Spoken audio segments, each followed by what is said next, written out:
Hi everyone, welcome back to the channel. Today I'm going to take you through some tips and tricks on how to use your Fractal device, your FM3, FM9, Axe-FX3 to record.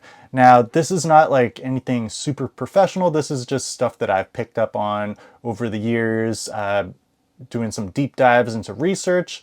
So this is what I have to offer to you, take it or leave it, but mainly what I'm trying to do is to fit better in a mix or even match like other recordings that I'm really drawn to. Now, take for example Gravity by John Mayer from the Continuum album. There was a time where I would play along to this, even with the Fractal, and I'd be like, why does my tone sound so dry? And why does it pop out so much? Well, I'm going to take you through some of my tricks, tips, if you will, on how to kind of sit better and match those recordings if you are choosing to do so. Today I'm using this new Mike Lowell Heirloom SX. Heirloom is their new name for their aged guitars. I'm going to have a video on this guy very soon. This is an amazing guitar. I mean, look at the back of the neck right there. There's so much wear going on this guy. It is, oh, and there's one right there. It's an amazing guitar. So hope you check out that video as well, but great instruments right here. So here is my signal chain right here. This is compressor, drive, amp, cab, reverb. Now let's go ahead and turn off the compressor and take a look at the amp. This is a tone match of a 2-rock traditional clean combo. Now don't have the full 100 watt head that probably John would use, like his 2-rock signature, but as best as we can do. Here are the settings right here. Now if you want this preset, it's available on johnconoshiroguitar.com in the 2-rock tone match pack and the tone match pack for just a 2-rock. And I'm also messing with, where is it? I like to mess with the power tube type, speaker impedance, have it set here to the 2-stone to match what's going on in the amp itself. Nothing right here, nothing right here. So pretty basic using the ODS 100 clean. Here is the tone match right here. Have a little bit of low cut here at 82 hertz and some room level right here. And then we have some studio spring. Now this is what I found works well for me. You can always use some sort of stereo type of reverb, but I really like this one a lot. Here are my settings. I think I did a little bit of diffusion right here and definitely some high cut right here. The drive I'm using is the Clone Chiron, the Klon clone. Here are my settings, roughly John Mayer settings here. I find this one in particular to be really high output, so I have to dial back the level, and I don't have anything going on here. Okay, so here is what I'm going to do. I'm going to play the intro to Gravity in 2 different ways. One with just kind of, not bone dry, but how I have this dialed in stock in this tone match pack. So that's with just this IR.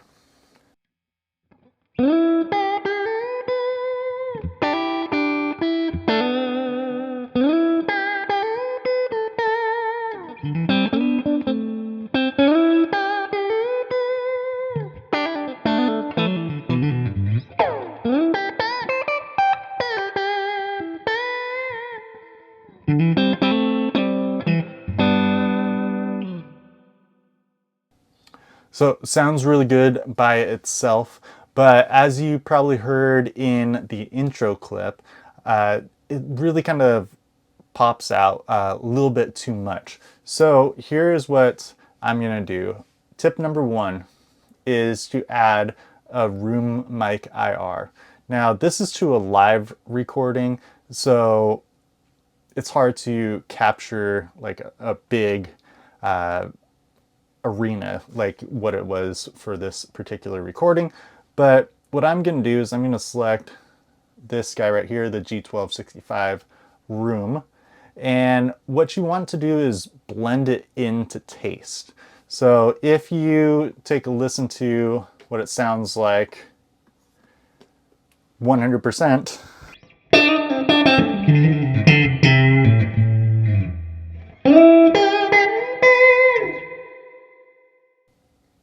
so definitely too much. But what I like to do is I have my dry IR, if you will, turn on the room IR, and then I start blending it into taste.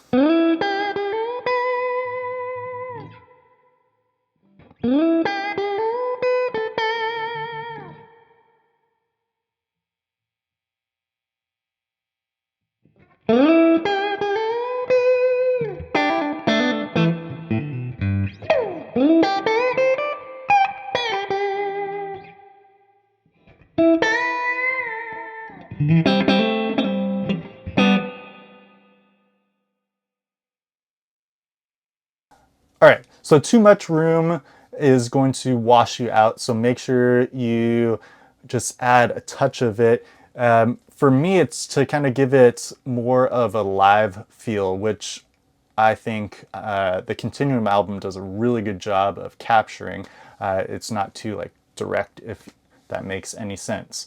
So that's tip number one, add a room mic IR, which also goes hand in hand with a little bit of room level right here in the cab block. Now, if you listen, let's go ahead and turn this guy off. And let's go ahead and turn the reverb off as well. Turn this all the way off.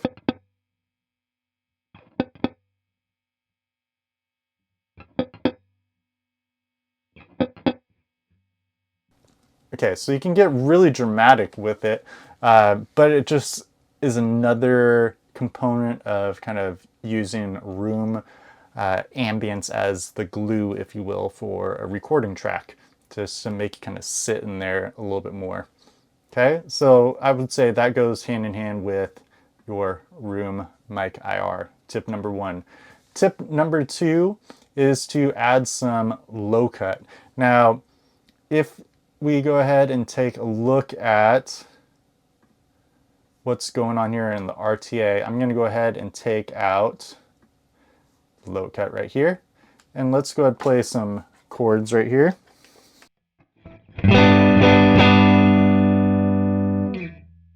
So probably like right about here, I want you to focus. So right there, there's a lot of low end content coming from 20 hertz all the way to, it says 94 hertz. And we want to basically dial that out because the guitar itself is a very mid-range instrument. You also got a lot of other instruments, especially in this track that you're working with, like a bass, you're working with the drums, multiple frequencies coming from the drums. You got some sort of organ, you got another guitar going on, you got vocals. What else do you got?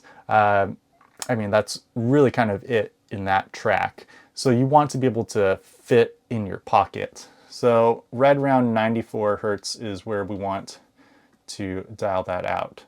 So let's go ahead and, I think it was at like 80 something, but let's go ahead and play right here. And let's try and find 94 hertz. So you see a lot of that low end is being cut out, which is a good thing. You're still retaining like your bass frequencies, but this is like the uber low end, which is what kind of the bass and the kick drum are living in. So tip number two is low cut. Okay, you can do that in a couple different ways. Right here in your cab block, or you can go to the preamp, which is a really cool thing. This is kind of like a global filter, if you will. So if I were to use that, it's going to low cut every cab that I have engaged right here. Okay, so that is tip number two, low cut. Tip number three, add some compression. The compression is going to tighten up your sound a little bit. You're not going to want to use so much that it's squashing it, because then you're going to lose some of that dynamic range. And I don't typically use compression, but I've found that for this type of track, you want to really hone in on those specific frequencies that you're working with, especially when you're playing those bendy notes on the intro and then the chordal work. You don't want to have anything popping out too much. So this compressor right here, it's the Studio FF compressor, set to 67.5% mix, and I dialed back the level just a little bit because I also have this drive going on. So I'm going to play the same thing. Let's go ahead and turn on the reverb.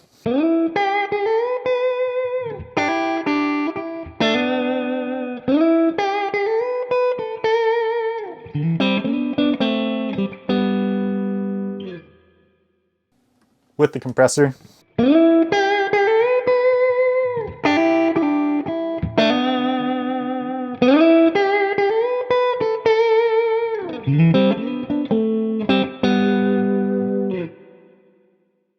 So with the compressor, you're also going to get some really nice sustain, especially set to minimal ratio levels, which is what I prefer. And this kind of simulates what a 2-rock does. It simulates what might happen in a studio when they throw some compression on, because you don't want any of those peaky notes to pop out in a track. You want it to be have some dynamic range, but you don't want it to be so crazy that it pops out like a sore thumb.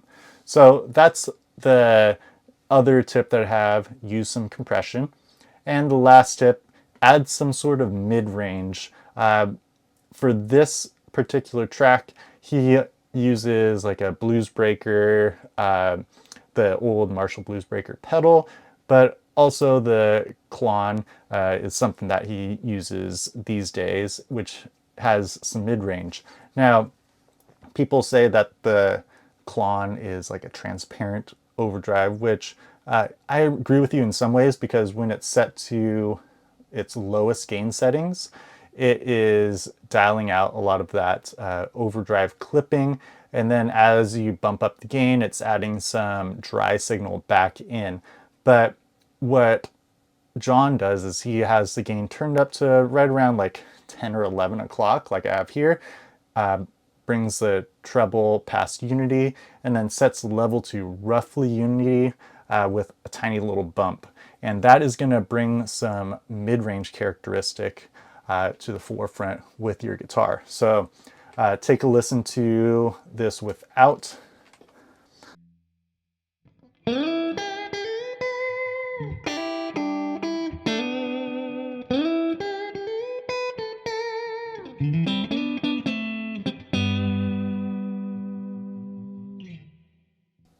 And with.